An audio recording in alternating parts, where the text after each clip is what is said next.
오늘 우리에게 주신 하나님 말씀은 요한복음 11장 28절에서 44절. 요한복음 11장 28절에서 44절까지 말씀을 같이 교독하겠습니다. 이제 교독합니다. 이 말을 하고 돌아가서 가만히 그 자매 마리아를 불러 말하되 선생님이 오셔서 너를 부르신다 하니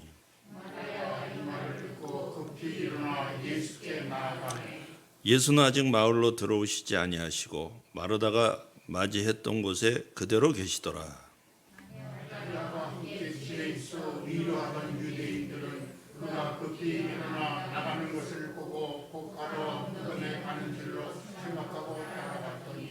마리아가 예수 계신 곳에 가서 배웠고 그 발 앞에 엎드려 이르되 주께서 여기 계셨더라면 내 오라버니가 죽지 아니하였겠나이다 하더라.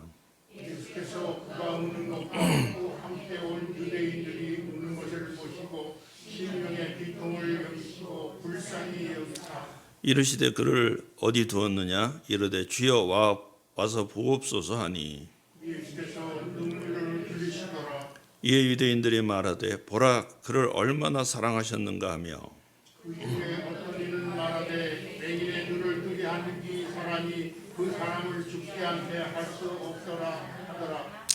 이에 예수께서 다시 속으로 비통히 여기시며 무덤에 가시니 무덤이 굴이라 돌로 막았거늘 예수께서 이르시되 돌로 놓으라 하시니 그 죽은 자의 누이 마르다가 이르되 주여 죽은 자가 나흘이 되었으되 벌써 냄새가 나나이다. 예수께서 이르시되 내 말이 네가 믿으면 하나님의 영광을 보리라 하지 아니하였느냐 하시니 돌을 옮겨 놓으니 예수께서 눈을 들어 우러러 보시고 이르시되 아버지여 내 말을 들으신 것을 감사하나이다. 항상 내 말을 들으시는 줄을 내가 알았나이다. 그러나 이 말씀하옵는 것은 둘러선 무리를 위함이니 곧 아버지께서 나를 보내신 것을 그들로 믿게 하려 함이니이다.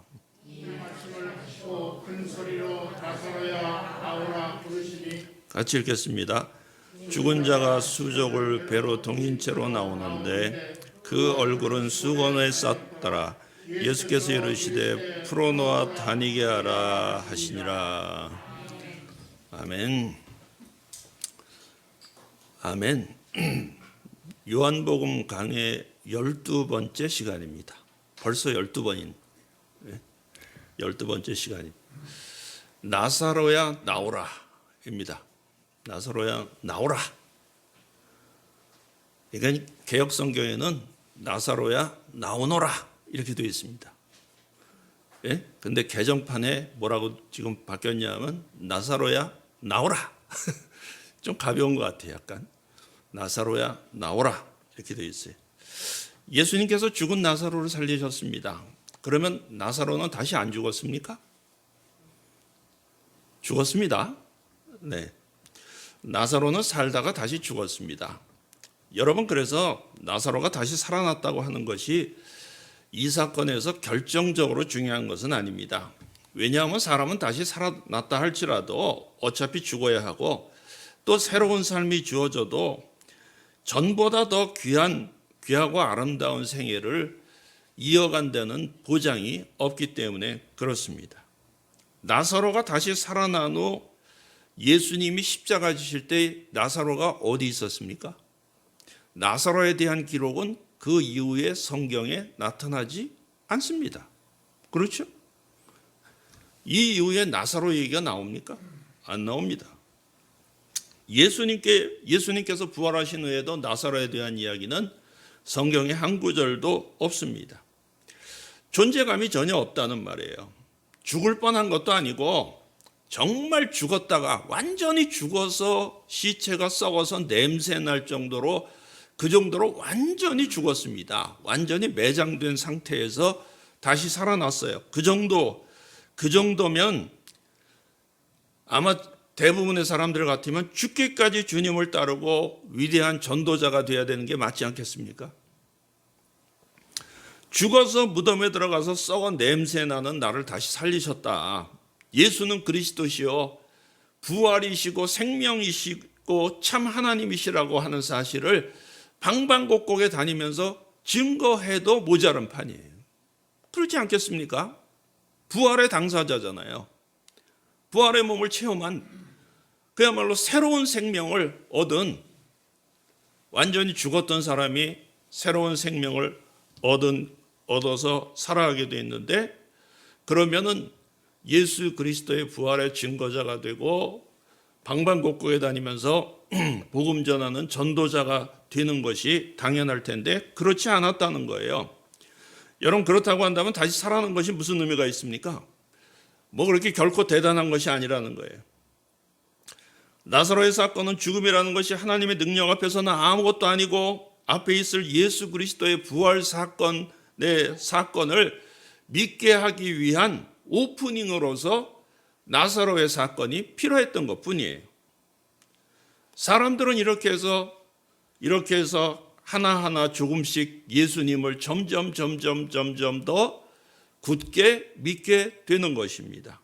물로 포도주를 만드신 것을 보고 믿게 되고, 5,000명을 보리떡 5개와 물고기 2마리로 5,000명을 먹이시는 사건을 보고 또 믿게 되고, 무리를 걸으시는 것을 보고 믿게 되고, 장님이 눈 뜬 것을 보고 믿게 되고, 드디어 죽은 자가 다시 살아나는 것을 보고 더 주님을 믿게 된 거예요.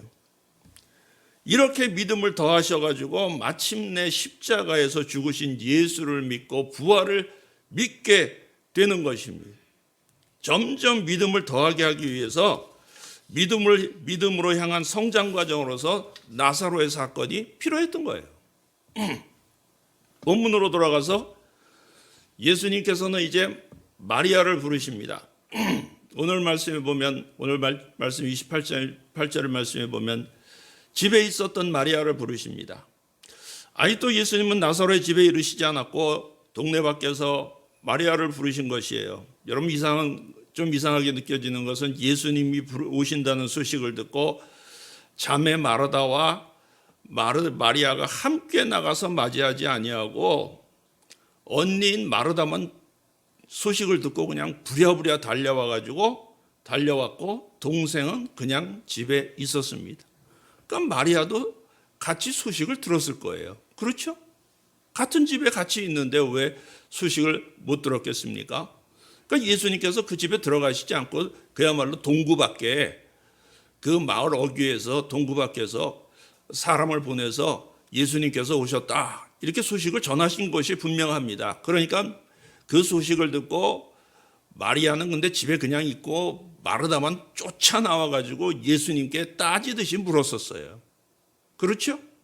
우리가 그게 지난 시간의 말씀입니다. 두 자매는, 그런데 동생 마리아는 집에 그냥 있었습니다. 두 자매는 아주 다른 성격의 사람인 것을 우리가 알 수가 있습니다. 마르다는 문제가 있으면 예수님께 가서 직접 따지는 성격이에요. 예? 그래서 먼저 와서 예수님을 만나서 나사로의 죽음에 대해서 막 원망을 합니다.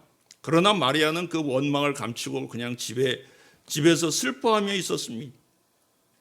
누가복음에 따르면은 마르다는 예수님을 위해서 음식 대접한 그 이전 얘기입니다. 누가복음에 의하면 마르다는 예수님과 제자들이 이 집을 그 전에 방문하셨을 때 예수님을 위해서 음식 대접하느라고 준비하느라고 분주한데, 마리아는 예수님 앞에 예수님의 발치에서 예수님의 말씀 듣는 것에 열중했습니다.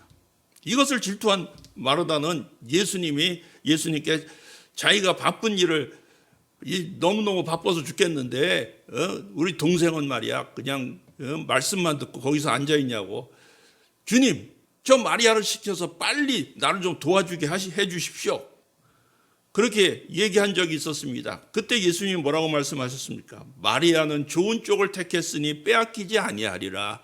그러면서 마리아를 어떻게 보면 두둔해 주신 것을 우리가 압니다. 말씀 잘 듣는 것이 더 훌륭한 대접이니 음식 준비하느라고 너무 부산 떨 거 없다, 그런 얘기가 되는 것이죠. 그러니까 두 자매의 성격이 아주 자매지만 굉장히 다른 것을 우리가 이미 알 수가 있습니다. 여러분, 오늘날도 성도들이 불만이나 어려운 일들이 있으면은 직접 와서 말하는 사람이 있는가 하면 마음속으로는 원망과 불만이 있지만은 속으로 사귀고 아무 말 안 하다가 아무 말 안 하고 있다가 시험 드는 사람도 있어요. 그렇죠? 네. 시험 드는 사람들이 있어요. 예수님은 마리아의 성격과 아픈 마음을 아시고 마르다에게 마리아를 불러오너라. 마리아에게 가서 내가 찾는다고 얘기를 해라. 그렇게 해서 그래서 비로소 이제 마리아가 예수님께로 나오게 됩니다.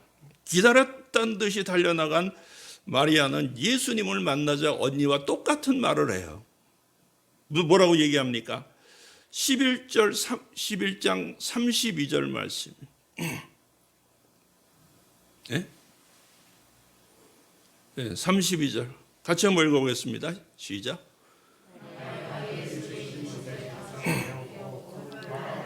엎드려 이르되 주께서 여기 계셨더라면 내 오라비가 죽지 아니하겠나이다 하더라. 여러분, 이게 누가 한 얘기예요? 조금 전에 마르다가 한 말과 똑같은 말입니다. 그러니까 이 원망은 누구나 마찬가지였습니다. 예수님이 여기 계셨거나 오십사고 사람을 보냈을 때 급히 오시기만 했다고 한다면 우리 오빠 나사로는 절대로 죽지 않았을 텐데 왜 이제 오셨습니까? 하는 원망이 있는 것이죠. 이 원망을 하고 마리아도 울었고 함께 있었던 유대인들도 울었고 또 이렇게 비통해 예수님도 심령이 비통히 여기시고 불쌍히 여기셨다고 성경은 말씀하고 있습니다. 33절. 그렇죠? 예. 그래서 비통히 여기시고 심령의 비통히 여기시고 불쌍히 여기셨습니다. 개역 성경에는 통분히 여기셨다. 그렇게 되어 있어요. 통분히 여기셨다. 여러분 본문에서 통분히 여기셨다는 말이 33절과 여기가 지금 개역 개정판에는 비통히 여기시고 이렇게 되어 있는데 그전 성경, 옛날 성경에는 뭐라고 되어 있어요? 통분히 여기셨다. 그렇게 되어 있어요. 이게 33절과 38절 두 곳에 연이어 나오는 것을 보아서 가볍게 보아야 될 얘기가 아닌 것입니다. 통분히 여기셨다는 말이 원래 더 의미와 원래 원어의 의미와 더 같습니다. 예. 그러니까 이게 통분히 여겼다는 뜻이 무슨 얘기예요? 분한 마음과 슬픈 마음이 합쳐진 말이에요. 예수님께서 너무 분하고 슬픈 거 있잖아요. 통분하다. 예? 통분히 여기셨어요. 여러분, 예수님께서 왜 통분히 여기셨을까요? 마르다와 마리아가 이렇게 원망하고 비통해하고 울고불고 조문객도 울고 그들의 슬픔은 사실은 하나님의 영광을 위한 일이지만 이제 곧 나사로를 살릴 것이지만은 그러나 그 이전까지 자기 오라비가 죽어서 장사를 지내고 그리고 비통해하는 그들의 아픔과 고통에 200% 공감하시는 거예요. 예수님은 진정으로 마르다와 마리아를 위로하고 계십니다. 그 심정과 그 마음을 그대로 같이 공감하시는 거예요. 조금 후에 나사로를 살릴 것이지만 저들과 함께 주님은 같이 우셨습니다. 사도 바울은 로마서 12장에서 뭐라고 말합니까? 우는 자와 함께 울라고 말했습니다. 다른 어떤 위로의 말보다도 우는 자와 함께 울고 기뻐하는 자와 함께 기뻐하라고 성경은 말씀하고 계시는. 그게 무슨 뜻이에요? 공감대를 형성하는 것이 최선의 길이다. 이걸 공감해야 된다는 거야. 여러분, 가끔 이런 사람들이 있습니다. 슬프고 어려운 일을 당한 집에 가가지고 그런 사람을 만나가지고 야, 그까진 일 가지고 뭘 그래? 예? 믿음으로 다 이겨나가까지 기도하면 다 해결돼. 이러면서 말이에요. 마치 자기는 초월한 사람인 것처럼 힘들고 어려운 일이 있는 사람한테 말이야. 여러분, 전혀 도움이 안 되는 일입니다. 그런 일은. 여러분, 반면에 어때요? 좋은 일이 생겼어요. 그 집에 경사가 났어요. 좋은 일이 있어요. 예? 축하받을 일이 생겼어요. 좋은 일이 생겼어. 그럼 함께 가서 기뻐해 주는 게 아니라 야, 그가 세상 만사 세옹지 말하고 그것 좀 두고 봐야 하는 거야. 뭐 뭐 지금 조금 잘 나간다고 말이야. 그렇게 지금 호들갑 떨 거 없어. 예? 주님의 또 무슨 다른 계획이 또 있는지 어떻게 알아? 이러면서 말이죠. 또 주워받고 앉아가지고 말이야. 전혀 공감 능력이 없는 사람들이에요. 전혀 공감하지 못해. 여러분 잘 믿는다고 하는 사람들이 그런 짓을 할 때가 많이 있습니다. 여러분 그 결코 잘 믿는 게 아닙니다. 예수님께서는 슬퍼하고 고통받는 사람과 같이 우시고, 예? 그게 하나님을 위한 과정이긴 하지만 그 마리아와 마르다가 얼마나 상심하고 울고 마음이 상했을까 그 생각을 하니까 마음이 그냥 비통하신 거야. 비통하신 거예요. 예. 내가 이제 곧 예수님이 말이에요. 너는 날 믿지도 못하고 말이야. 내가 이제 곧 나사로를 살릴 건데 너희들은 왜 울고 앉아 있어? 울지 마! 그렇게 책망하시지 않았다는 거예요. 책망하시지 않았다는 거예요.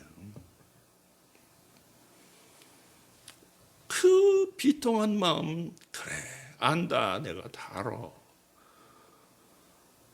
응? 그런데 너희들은 날 좀 믿어달라. 그렇게 말씀하시고 계시는 거야. 이 그리스도의 참사랑이 있는 겁니다. 물론 다른 여러 가지를 또 여기에 대한 해석들은 또 여러 가지가 있습니다. 분분이 있지만. 그러나 저는 그런 여러 가지 주석들과 해석들에 의지하지 않아요. 해석들에 의지하는 게 아니라 하나님께서 깨닫게 하시는 바를 말씀드리는 거예요. 오늘도 통해서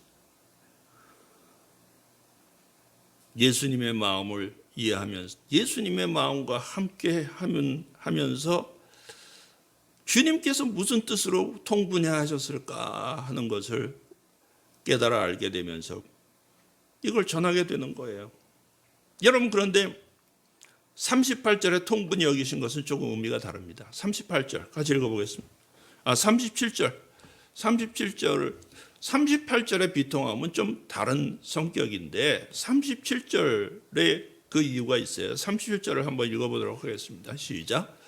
그 중에 어떤 이는 말하되 맹인의 눈을 뜨게 한 사람이 그 사람을 죽지 않게 할 수는 없었더냐 하더라.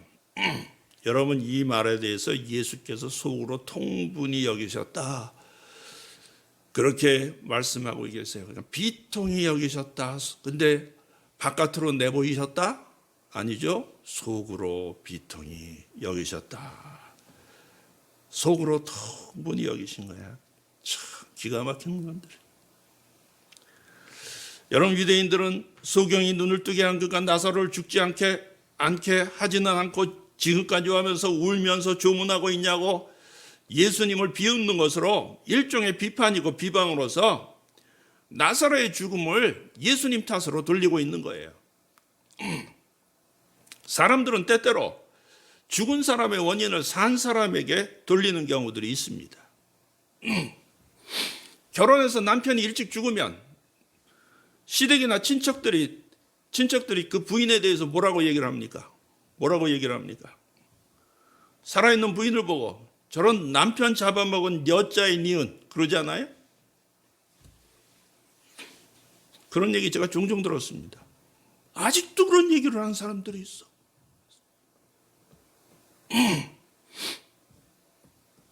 참 아직도 그런 얘기를 해요. 세상이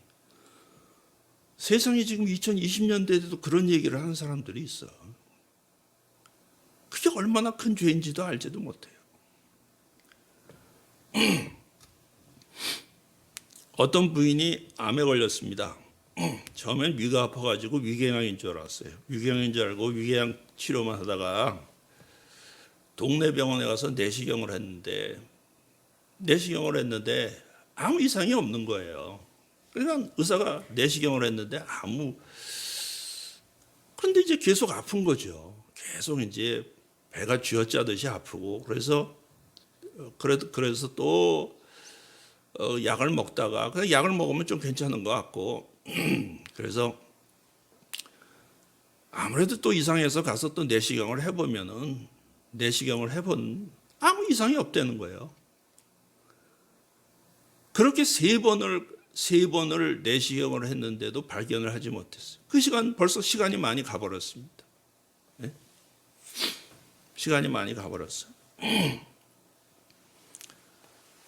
그래서 네 번째 내시경을 했는데 그때에서야 뭐가 나온 거예요. 조그만 게 있다는 거예요. 예? 한 1mm, 2mm짜리가 뭐가 보인다는 거예요. 그래서 조직 검사를 해보니까 암 표지자가 발견이 돼가지고 빨리 이제 그 지금 초기 같다고. 그러니까 동네 병원에서는 초기 같다. 그러니까 초기에 발견해서 다행이다. 큰 병원 빨리 가서 저 검사해 보시고 치료를 받으시라고. 그래서 이제 부랴부랴 이제 이 부인이 이제 남편이 이제 그 소식을 듣고서는 놀래가지고 이 부인을 데리고 이제 큰 병원을 간 거야. 서울에 있는 암센터가 있는 큰 병원으로 가서 정밀 검사를 하고 나니까 그래서 이제 물어본 거죠. 물어본 거예요. 선생님 상태가 어떻습니까? 동네 병원에서 초기라고 그러던데 가서 빨리 저기 수술만 하면은 나을 수 있다고 그러던데 어떻습니까? 그랬더니 아무 대답이 없는 거예요. 의사가 글쎄요 초기는 아닌 것 같아요 이러는 거예요. 그 얘기가 무슨 얘기예요? 벌써 많이 진전됐다 그 얘기예요. 그래서 이제 입원을 하고 이제 그 수술 받을 날짜를 잡고서 이제 수술을 하게 됐는데 수술해서 이제 가서 이제 수술실에 들어가서 개복을 해서 열어보니까 다 퍼졌다 이거야. 쫙 다 퍼져버린 거예요. 네? 그러니까 완전 말기드라는 거야. 말기드라는 거죠. 여러분 대개 이 정도 되면은 그냥 도로 닫아버립니다. 괜히 이건 이 정도면 그냥 더 손댈 필요가 없습니다. 그러면 그냥 다 봉합하고선 그냥 돌아가실 때까지 그냥 재밌게 편안하게 행복하게 그냥 사세요. 그러고 죽음을 준비하세요. 보통은 이렇게 됩니다. 이렇게 되는데 굳이 그걸 또 수술을 한 거예요. 굳이. 또 이제 저 인과관계가 있었어. 그래서 거기 무슨 대학 외과 무슨 정형외과 외과장이 무슨 사촌인가 그래가지고는 또 뭐 더 잘해준다고 수술을 다 해버린 거야 그걸. 그리고 닫아놓으니까 여러분 그래서 암 말기로 판정받으면 수술하면 안 됩니다. 그냥 닫고 사는 게 그러니까 암 말기면은 수술을 아예 칼댈 생각을 하지 말아야 돼. 그냥 준비하시고 하나님께서 살려주시면 살려주시는 거고. 예? 어차피 의학으로는 안 되는 일이에요. 현대의학으로는 아직도 안 됩니다. 그러면 준비를 잘 했으면 더 오래 살았을 거예요. 보통 그렇게 암 말기라고 해도 뭐 예를 들어서 산속에 가서 잘 요양을 한다거나 요양을 하고 기도하고 이렇게 잘 하면은 치료되는 사람들도 있고 암 말기라고 해도 가끔 하나님의 역사로 치료되는 사람도 있고 더 오래 살 수도 있었어요. 그런데 그걸 다 수술을 해가지고 다 잘라놔 버리고 그러니까 그냥 도로 다 그냥 금세 퍼져버렸어. 그래가지고 한 달도 안 돼가지고 그냥 한 달도 안 돼서 죽었습니다. 어린 딸 중학생, 초등학생을 남기고 이 부인은 세상을 떠났습니다. 기가 막힐 노릇아닙니다. 어린 딸, 중학생, 초등학생 그 어린 것을 남겨놓고 이 부인은 세상을 남편이 장례를 치르면서 그 비통함은 말로 다 할 수가 없는데 어린 두 딸을 어떻게 키울지 막막하기 그지없는데 그 친정 식구들이 말이야 원망을 엄청 하는 거야. 예? 너 때문에, 그러니까 그 뭡니까? 처갓집 식구들이 그 남편의 처갓집, 너 때문에 마음고생 몸고생 하다가 암에 걸려서 죽었다 그러면서 울고 불고 화내고 욕하고 그러는 거예요.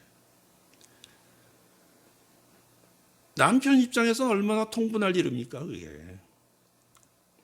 여러분은 마음고생 몸고생 안 하면서 다 사셨어요? 여기서 마음고생 몸고생 안 하면서 사신 분 있습니까?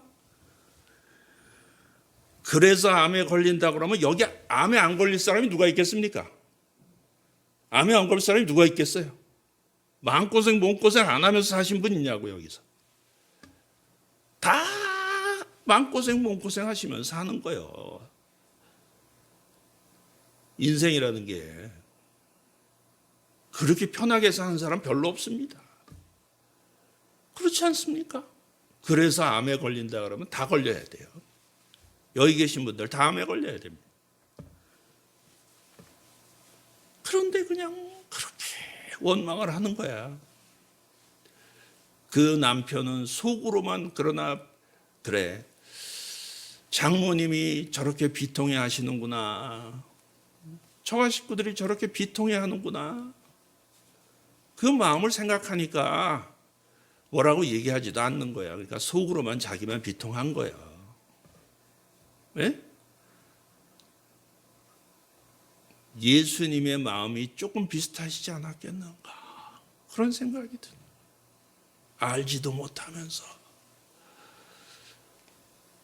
소경을 눈뜨게 한 자가 말이야, 눈뜨게 한 자가 왜 나사로는 못 살렸냐 그러면서 얘기해. 나사로는 왜 못 살렸냐. 38절 이에 예수께서 다시 속으로 비통하게 여기시며, 여러분 예수님을 비통하게 한 사람들 죄가 가볍지 않습니다. 지금 유대인도 나사로가 죽은 책임을 예수님께 돌리려고 하는 거예요. 예수님이 그를 사랑하시고 그를 위해서 우시면서 지금 오셨는데 유대 사람들은 오히려 원망하면서 죽지 않게 할 수 없느냐고 예수님을 비웃고 있습니다. 이것을 보시고 예수님께서 동분히 여기신 거예요. 동분히 여기신 거예요. 이제 무덤을 향해서 갑니다.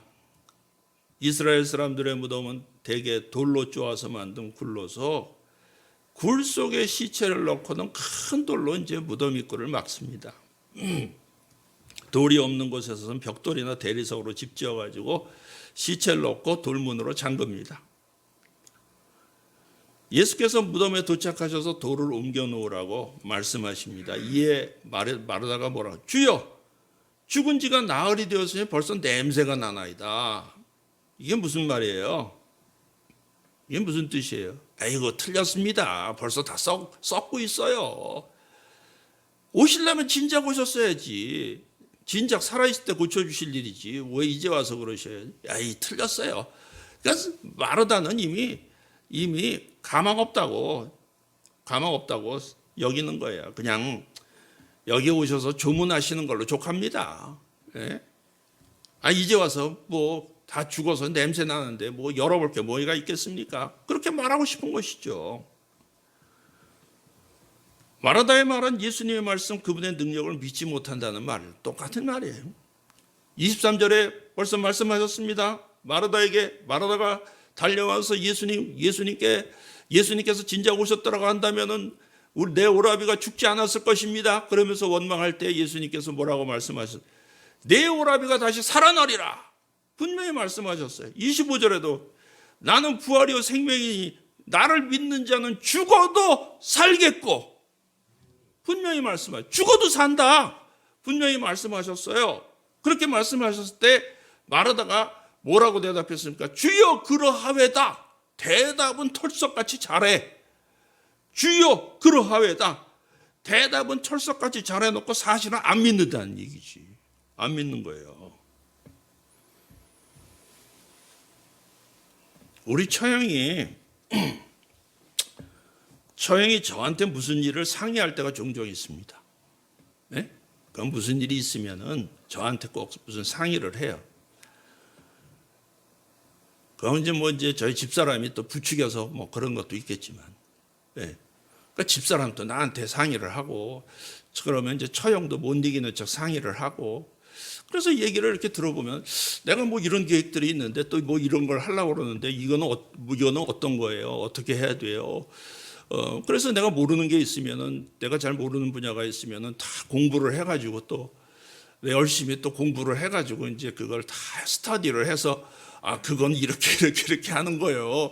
그러면서 이제 공부를 해가지고 말이야 다 찾아서 한참 자료와 경험과 유튜브와 뭐 요즘은 유튜브에 웬만한 거 다 나와 있잖아요. 그래서 그냥 다 공부를 해가지고 이제 쫙 설명을 해줍니다. 얘기를 하면은 그런 거예요? 그렇죠? 그렇죠? 이건 말하자면 아멘, 아멘 그런단 말이야. 아멘, 아멘. 사실껏 얘기해 놓으면은 그렇네, 그렇죠, 아멘, 아멘. 그래놓고 다 딴짓해. 그래놓고 다 지멋대로 하는 거야. 다 지멋대로 해서 결국 사고 칩니다. 사고 쳐놓고는, 사고 다 해놓고는, 그래가지고 수습이 안 돼가지고 그 다음에 수습한다고 또 나보고 또 도와달래. 왼수도 그런 왼수가 없어요. 말이나 듣지나 말든지 그러면 괜히 남 힘 빼놓고 말해 실컷 가서 연구해가 공부해가지고 다 알려주니까 그대로 그거 제대로 하지도 않고서 말이야. 지멋대로 해놓고서는 사고 쳐놓고서 사고 치고 뭐 사기 당하고 막 이래. 예? 속고 말이야 맨날 그러고 앉아가지고. 그러고 나서 나보고 수습하래. 여러분, 그런데 제가 깨달은 게 있어요. 근데 오늘 말씀을 통해서 깨달은, 마르다도 예수님을 못 믿었는데, 마르다도 나 같은 게 뭐라고 날 믿겠나? 뭘 또 고개를 끄덕끄덕해. 참나. 네? 참, 아이고. 그 마르다도 예수님이 말씀을, 예수님의 그 수많은 기적을 다 보고 말이야, 예수님의 능력을 다 알고 그러는 사람, 그래도 자기 생각에 사로잡혀가지고, 에휴, 죽어서 썩어서 이제 벌써 냄새나, 나흘 됐습니다. 장사 지낸 지 나흘 때나 됐어요. 에휴, 예수님도 이건 안 돼. 예수님도 못 고쳐. 근데 어떤 그런 얘기 가끔 하잖아요. 아이고, 이 문제는 하나님이 하셔도 해결 못해요. 그런 얘기를 한다고. 그러니까. 하나님도 이 문제에 대해서는, 이 문제는 어떻게 못하셔. 아이고. 그거죠, 그거. 그렇게 하는 거예요. 근데 뭐 하긴 예수님도 못 믿었는데, 뭐 내 말을 믿겠나. 그죠? 예.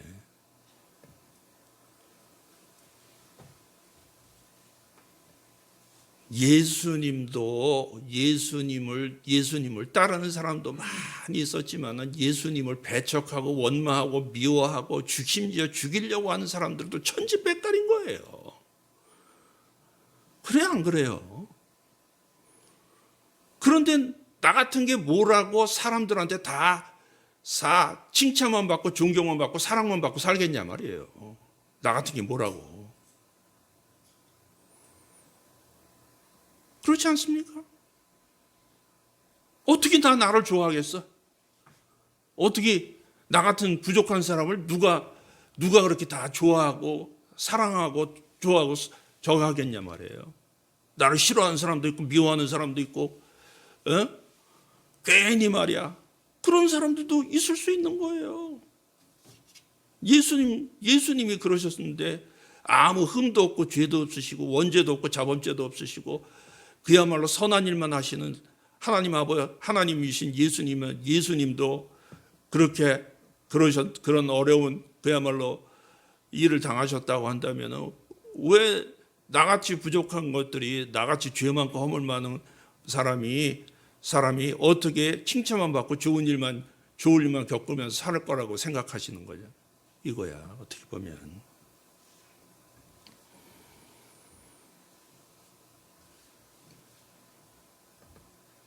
그런데 지금 예수님께서 친히 바르다에게 말씀하십니다. 예수께서 가라사대 40절 말씀입니다. 같이 읽겠습니다. 시작. 예수께서 이르시되 내 말이 네가 믿으면 하나님의 영광을 보리라 하지 아니하였느냐 하시니, 내가 믿으면 뭐하면? 믿음은 하나님의 은사, 그러니까 하나님의 선물을 받는 그릇입니다. 믿음이 있어야 받지 않겠습니까?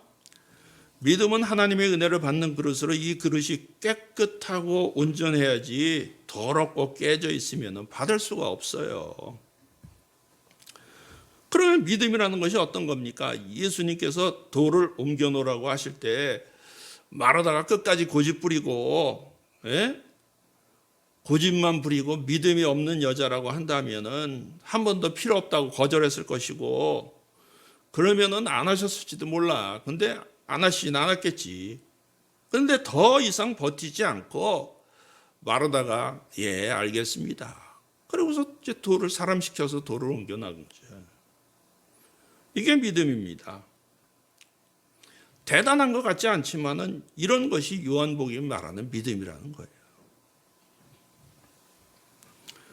요한복음 9장에서도 예수님은 나면서 장님된 사람에게 침을 뱉어서 진흙을 개서 그 장님의 눈에 발랐어요.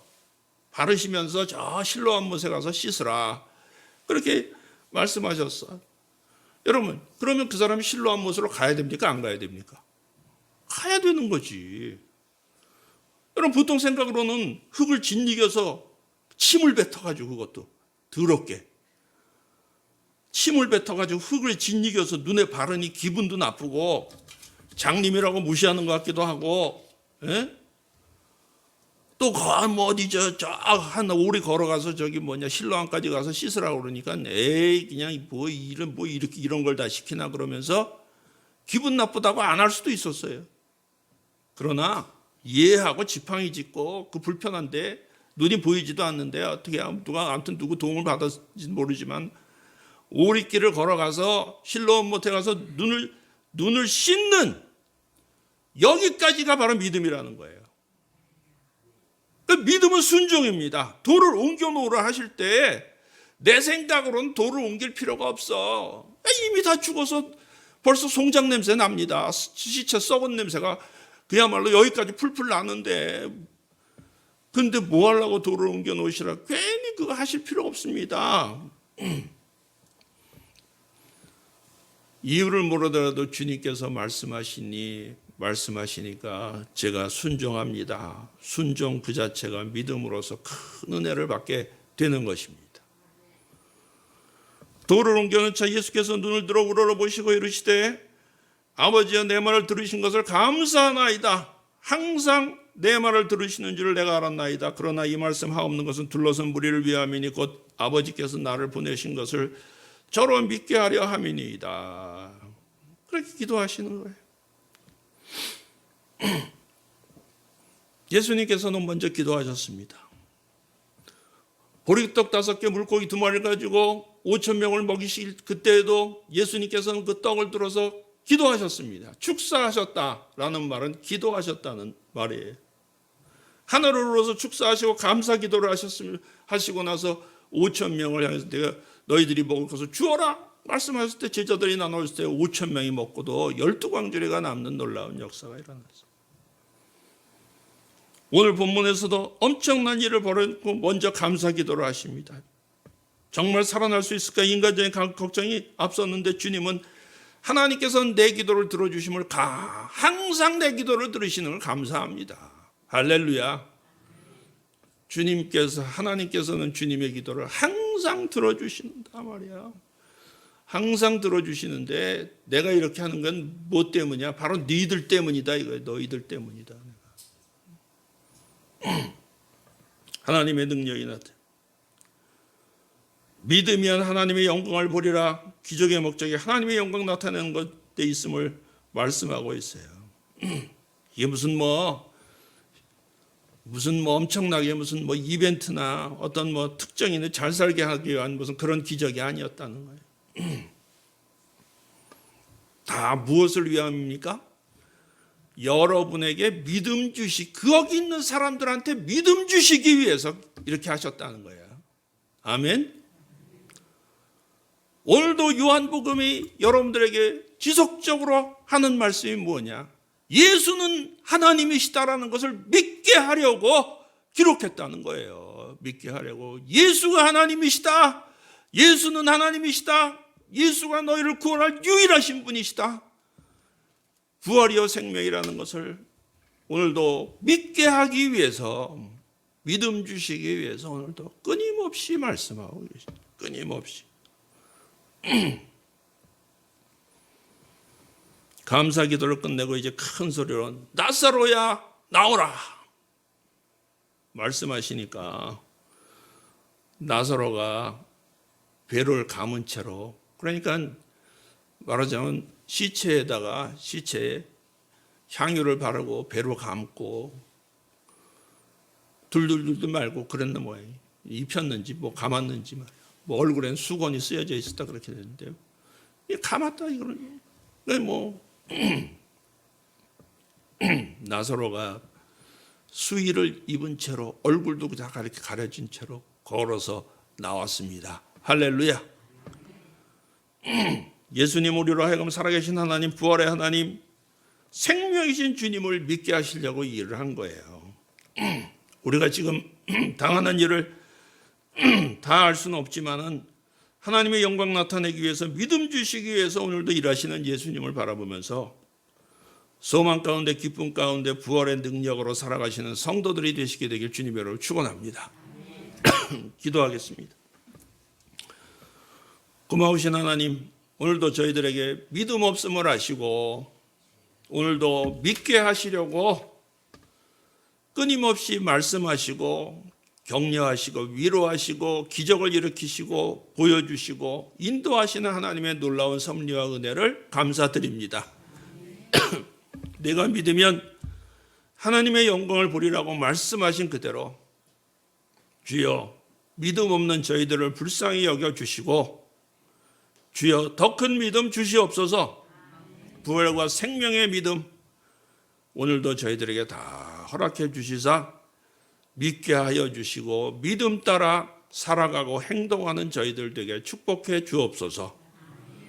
부활이요 생명이신 주님 오늘도 믿고 하나님께서 나에게 생명 주시고 이 땅에 살게 하시고 이 시대에 살게 하시고 이곳에 있게 하시고 또 부르신 바의 목적을 바로 깨달아 알아서 가치 있는 삶을 살아갈 수 있도록 그 부르심에 합당한 삶을 살도록 주여 도와 주시옵소서.